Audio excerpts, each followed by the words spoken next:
Біреулерге Құдай бәрін береді. Байлық та бар, алтын, гауһар, інжу маржан бәрі бар. Төрт құбыласы сай, бірақ иман әлсіз. Бір кем дүние. Құдайдың құдіретіне таң қаласың. Құдірет әлемді әділ, сағат тетігіндей мінсіз жаратты. Бәрі тәртіпті, күнде, айда, жерде тек өз жолымен жүреді. Сансыз жұлдыздарда бәрі тура жолмен жүреді. Ал адамдар ше? Пайғамбарлар, сахабалар, аса бір данышпандар болмаса, көбі қисалаңдай береді, бұралаң жолдарға түседі. Адасады, сүрінеді, құлайды. Құдай, не жаздым деп жылайды. Құдай жолымен жүрсең жыламайсың, бірақ соны ұмыта береді. Бір кем дүние.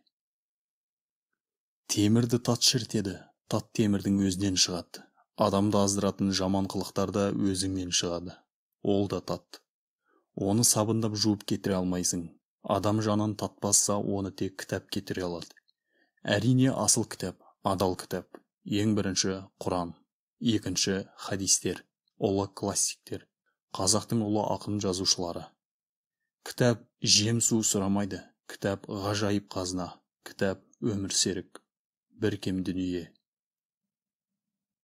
Самайға ақ кіріп еді, сақал мұрт ағара бастады. Ұялған ұрыдай болып қастың бір талы да ағарыпты. Сөйте, сүйекте ағарады-ау. Несіне тырбаңдаймыз? Бәрі де өтеді. Өтпейтін тек уақыт қана. Адамдар уақыт өтіп барады деп өкінеді. Шынында өтіп бара жатқан уақыт емес, өмір өтіп барады. Бәрін бір Алла біледі. Алланың білімі шексіз, білімі шектеулі адамдар. Бір кем дүние. Арақ пен ауызданбаған, қымыздан артық қызулы сусын ішпеген біздің халық кейін, әсіресе екінші дүниежүзілік соғыстан кейін араққа бой алдырғаны сонша, арақты атасының асындай көретіндерден озып кетіп, шіркінді кесесімен ішетінді шығарған жоқ па?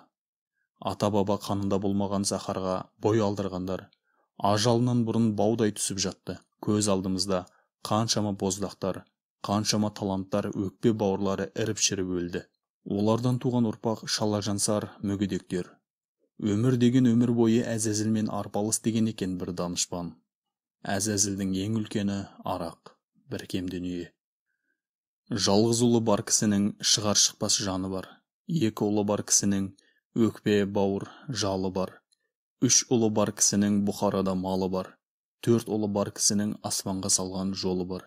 Кешегі жоқ жетіктеу, қиын қыстау кездің өзінде алтын алқа, күміс алқа таққан аналар тізімі газеттерде жиі жарияланып тұрушы еді. Соңғы 10-15 жылдың көлемінде көрінбей кетті. Бала туудың алтын бесігі ауылдың өзінде қазір нәресте саны қасқалдақтың қанындай азайды. Бала табу жалғыз жарымнан аспайтын болды. Не себеп? Тұрмыс жағдай бұрынғыдан гөрі біршама тәуірленген сияқты еді. Не көрінді? Әлде өркениеттің өкірігі ме? Әлде гендерлік саясаттың сипаты ма? Біз тым азбыз ғой. Аздың маңдайында бақ тұрмайды деуші еді ғой. Кейбір елдер сияқты бізге жер жетпей жатқан жоқ. Кәрі қыздар мен сүр бойдақ жігіттер көбейді. Ойлан, үкімет. Шаңырақ болмай, шарана да болмайды.